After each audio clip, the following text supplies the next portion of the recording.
It's Political Dead Duck. It's August the 4th, 2009, and a police, the headline, the first clip you see, the headline says, "Police shoot teen who injured mother." Now that obviously, it's from a major news source, and that obviously means one thing, because the story is about a kid with a butter knife and a barbecue fork who's locked himself into the bathroom after getting into a fight with his mother, who he was obviously scared of.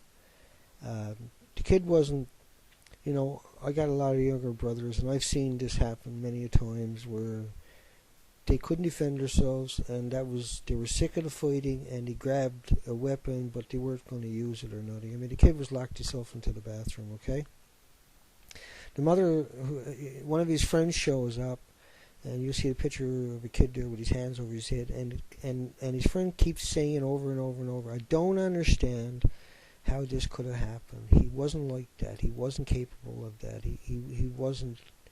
He was a good guy." The police kicked the bathroom door open. He says he's seen the young kid in the bathroom with a butter knife and a barbecue fork, and the cop shot the kid several times. So the cop already had this in his mind. If the kid got anything in his hand, I'm just gonna shoot that little punk. Now, once again, you see little coverage of this, little or no coverage of that, and that's why I'm covering it. I just can't sit here and watch the murder of a teenage boy who, by the way, is old enough to be sent down to Iraq to kill women and kids, but he's not old enough to vote or have a beer. He's not even old enough, to vote, should there be a war or not.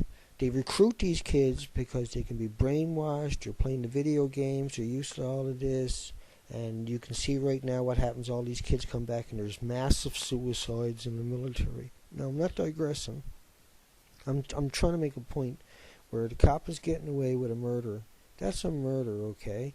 There was no reason to shoot that little kid several times. Are you kidding me? Cop's going to say, "Oh, he attacked me." Well, what the cop says is he felt threatened, and that's what they always say right away. And the blue wall of silence backs him up, the brotherhood backs him up, and no cop could ever do wrong. And that's why no one trusts police anymore. That's why police are despised. They're considered the last.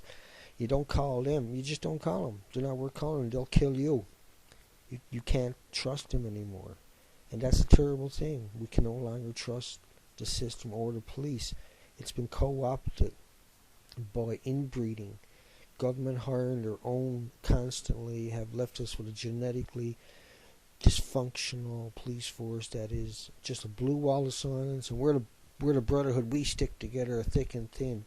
No, man, you got hired to do a job, not to stick together and cover up crime after crime after crime, proliferate that crime, and then teach the new recruits how to get away with crime, and how the blue wall of silence will always cover your asses.